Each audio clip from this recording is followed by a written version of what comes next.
The iPhone X gets announced, and it's every bit as interesting as we were expecting. The iPhone 8 also got announced, showing a refreshed approach to old designs, and the Apple Watch Series 3 keeps the design but brings some new features. I'm Jaime Rivera. This is definitely iPhone Day, so let's just go through all the hot things that were announced. This is Pocketnow Daily.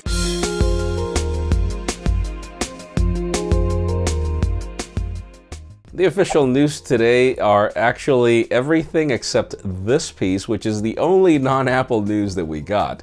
It has to do with the Galaxy Note 9, or whatever that is going to be dubbed. We've got sources claiming that that whole claim and project of Samsung trying to bring foldable displays to smartphones is actually what the company is planning to bring for the Galaxy Note 9. Apparently the foldable displays and actually a foldable device is the whole plan that we should expect.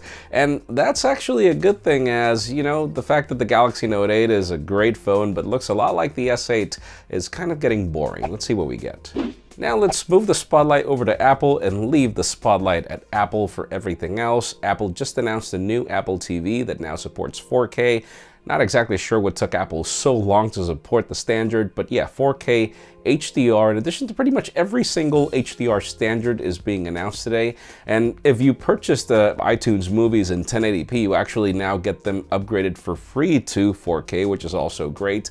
And there are also certain benefits with the A10X Fusion chip that's being added to the Apple TV for performance. Starting with gaming, you can learn more in the description. And for those of you wondering what exactly we were getting with the Apple Watch Series 3, it is confirmed that we get an LTE-capable Apple Watch, but that's not the only Series 3. There is actually a non-LTE-capable Apple Watch as well for those of you that want it.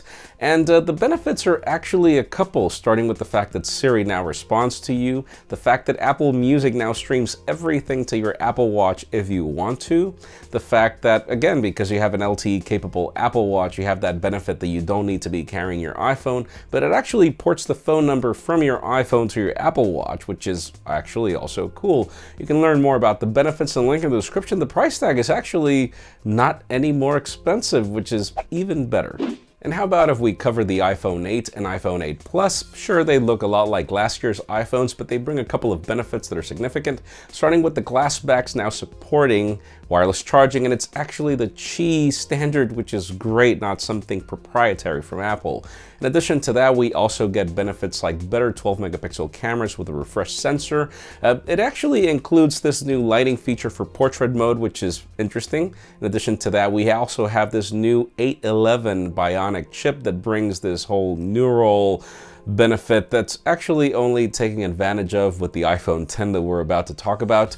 Surely, yes, these are new iPhones that look a lot like old ones, but they actually add the benefit that if you don't want to get the new iPhone that's crazy expensive, you can still keep buying the iPhones that look like last year's ones, with the only thing that these actually get $50 more expensive. That's interesting as well.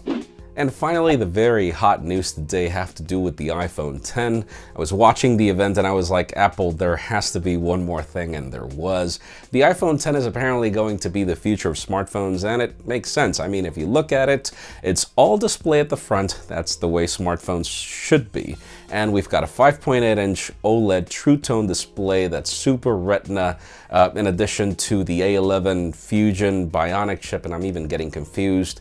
We've got 12-megapixel cameras at the back that are actually fully both optically stabilized. And in addition to that, we've got more technology, like for example, this new Face ID, which actually has this new depth sensor at the front-facing camera that also provides the functionality of portrait mode.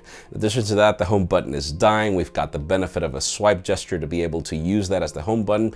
And it seems that Face ID is state-of-the-art. According to Apple, it's even better than Touch ID when it comes to reliability. That's something we'll have to prove in our review.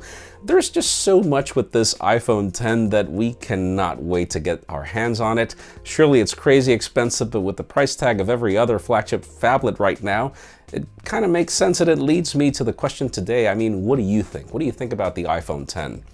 In my case, I don't remember the last time I was so excited for a smartphone.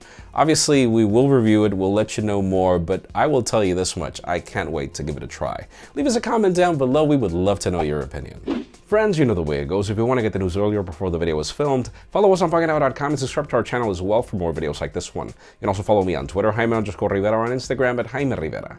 Please give this video a thumbs up if you like what you saw. I am Jaime Rivera. Thanks so much for watching. We'll see you tomorrow, 9 p.m. Eastern.